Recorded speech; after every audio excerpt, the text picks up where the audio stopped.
Assalamualaikum warahmatullahi wabarakatuh. Selamat datang kembali di channel video saya. Di vlog edukasi kali ini saya ingin menampilkan vlog kegiatan yang dilakukan oleh Fakultas Ilmu Sosial Kependidikan, Prodi Hubungan Internasional dan juga Prodi Pendidikan Bahasa Inggris. Kami hari ini ada penandatanganan MOU, ada kerjasama internasional dengan Universidad de Dili dan juga Konsul Kehormatan Timur Leste yaitu Bapak Irawan ya. Jadi ada penandatanganan MOU dan juga ada kuliah umum. Oke, ini dia vlognya.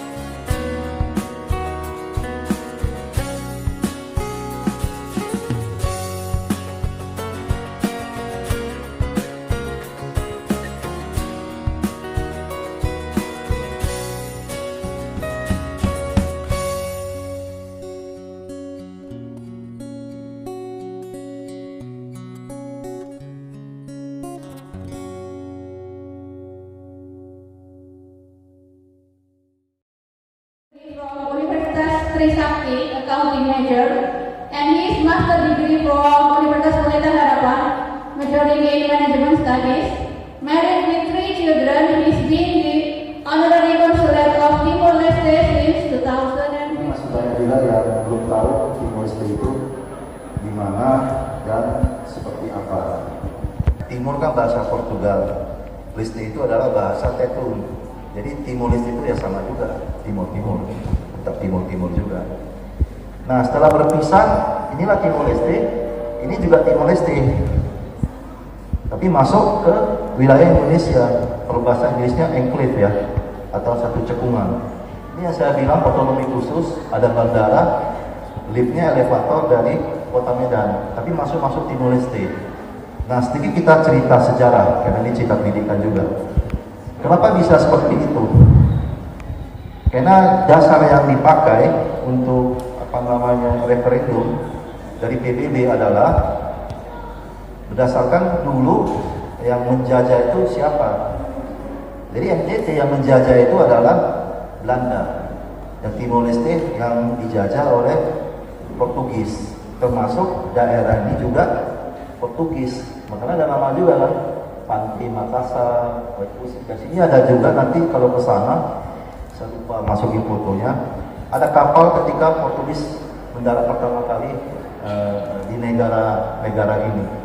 Jadi kalau kita lihat di sini, mungkin kalau yang belum tahu, NTT juga, kalau Labuan Bajo pasti tahu lah. Labuan Bajo kan di sini. Kalau kita naik mobil dari Kupang sekarang, kerjasama antara kita dengan pemerintah sudah ada namanya bis Damri. Kupang bisa lewat juga darat, itu 12 jam dengan harga Damri 350.000. Seperti itu. Kalau pesawat biasa kita lewat Bali. Bali itu sekitar 3 jutaan. Dulu pernah kita push dengan Indonesia kerjasama, itu harga tiket turun drastis karena kita mengusahakan untuk connecting. Dia punya kargo sehingga barang-barang ekspor lebih gampang, walaupun kargo mahal. Tapi sebelum terjadi, harga sudah turun ke Indonesia karena ada oknum-oknum dari BUMN perusahaan Indonesia yang bermasalah, akhirnya program itu gagal. Ramos Horta, Dr. Joshua Horta, beliau pemenang Nobel perdamaian dulu sama satu pastor. Jadi beliau lahir dengan Pak PM kita, Pak Sanganan Gusmo, presiden pertama Timor Leste, itu di distrik namanya Maratuto. Nah, di sana itu nenek moyangnya memang banyak dari Portugal. Makanya wajahnya seperti ini. Makanya kalau dari jodoh ke Timor Leste, ke Maratuto, dapatnya Portugal. Ditanam di sana. Cuma karena di sana itu tidak pakai kimia, walaupun dia Arabica, asalnya rendah, sehingga menjadi kekasan kopi Timor Leste. Nah, satu lagi yang terbaru sekarang, dari sana kemari, namanya kopi Ateng. Enggak, itu ininya juga campuran dengan Timur. Makanya secara nggak langsung kan di sini sudah banyak budaya Timur tertanam tanpa kita sadari di situ. Nah, Di sini juga banyak warga ekstintif. Ekstintif dalam arti dulu di sana ketika referendum dia berpisah atau yang sudah menikah dengan wanita Indonesia. Cuma memang dari pemerintah Timor Leste karena masih muda belum mendata, sehingga itulah tugas kita sebagai konsul kehormatan untuk ada masalah apa-apa itulah yang kita bantu untuk munculkan. Seperti saya selalu juga minta imigrasi tolong sosialisasikan atau gimana, karena banyak pernikahan campuran, terutama yang kasihan wanita ya. Dari Timor Leste kemarin visa izinnya nggak diurus, izin tinggal sementara nggak diurus, visa 60 hari di expired, terakhir ada masalah paspor expired, ada masalah anak nggak bisa sekolah, sudah overstay 3 tahun. Budaya lokal di perbatasan terutama di Atambua dan Timor Leste tanpa menghilangkan identitas nasional masing-masing. Yang kedua, sejauh mana peran program pertukaran budaya dalam memperkuat hubungan sosial dan budaya antara komunitas di perbatasan terutama di Atambua dengan Timor Leste dan apa tantangan utamanya? Termasuk ada sponsor dari Kementerian Pariwisata Indonesia. Jadi mungkin pemerintah Timor Leste sudah menyiapkan untuk pengamanan dan lain-lain, tapi sisanya itu kegiatan dari Indonesia. Dan di situ ditampilkan budaya dari luar negara. Jadi bukan perbatasan aja, di Kota Gili juga sama. Kalau pemerintah Timor Leste itu selalu mendukung kayak UMKM-nya itu untuk pembelian selendang seperti ulos itu. Setiap tamu undangan semua termasuk mereka sendiri itu semua mereka akan pemerintah akan membeli. Sehingga putaran ekonomi itu berjalan. Tapi itu tadi yang kita ngomongin di perbatasan itu adalah memang banyak acara yang terutama diinisiasi oleh Indonesia dan sudah berjalan setiap tahun, termasuk konsep band. Tapi tetap diselingi kebudayaan Indonesia dan Timor Leste sehingga itu tetap terjaga lah mereka. Nah, kenapa Indonesia juga itu concern terhadap perbatasan ini untuk budaya dan segala macam ini? Karena kan kalau secara negara yang berbatasan dengan darat ini memang harus lebih diperhatikan. Sama seperti Pulau Kalimantan kan, ke Malaysia, Sarawak, Kalimantan dan seterusnya.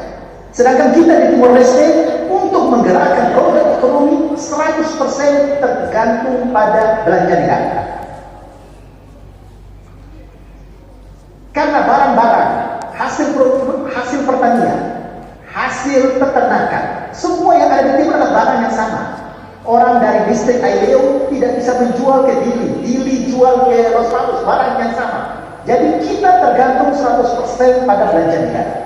Jadi ketika pada saat COVID kemarin, ketika tidak ada kegiatan pemerintahan, belanja negara sangat kurang, maka uang di masyarakat hampir tidak ada. Jadi Timor Leste adalah satu negara yang sangat homogen dalam hal pertanian, peternakan, perikanan, segala macam. Jadi kita tidak bisa bergerak tanpa adanya intervensi daripada belanja negara. Semakin banyak negara berbelanja, maka masyarakat semakin banyak punya uang. Itu yang pertama. Dan yang kedua adalah Timor Leste tergantung hampir 95% pada produk-produk sembako Indonesia. Kita tergantung pada mie goreng, kita tergantung pada air minum aqua, kita tergantung kepada mie sedap di Indonesia. Indonesia sebenarnya kita melihat Indonesia tidak membutuhkan terlalu dengan Timor Leste dalam hal perdagangan, karena pasar timur tidak besar. Pasar ada di Indonesia Timur jauh lebih besar daripada di Timor Leste, bahkan di NTT pun jauh lebih besar. Namun demikian adanya hubungan baik antara dua negara inilah yang membuat kami Timor Leste bisa berkembang dengan adanya teman-teman atau adanya produk-produk Indonesia yang masuk ke sini.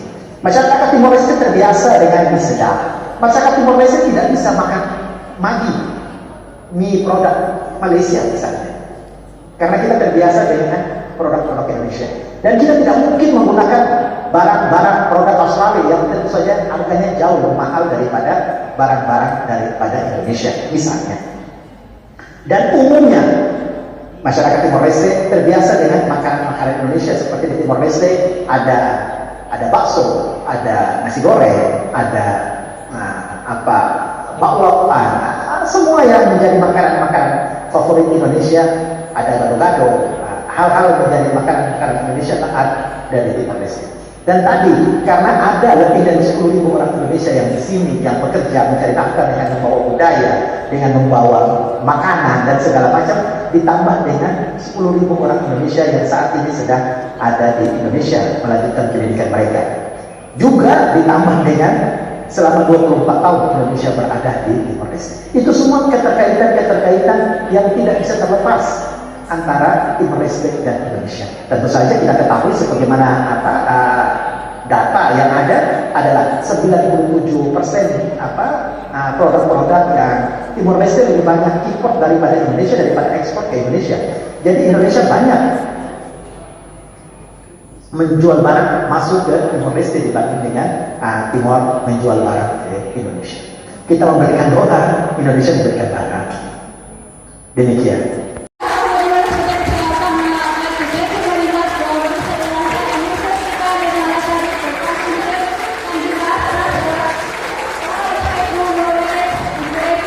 Bersama Konsul Kehormatan Timur Leste untuk Indonesia yang datang hari ini ke kampus kami, Universitas Potensi Utama, untuk memberikan presentasi dan juga kuliah umum. Pak, bisa dikasih kesan dan pesan untuk mahasiswa kami kira-kira? Ya, terima kasih Pak Dekan. Jadi kuliah umum hari ini, saya sangat senang melihat antusias daripada adik-adik mahasiswa-mahasiswi yang datang untuk mengikuti kuliah terbuka ini.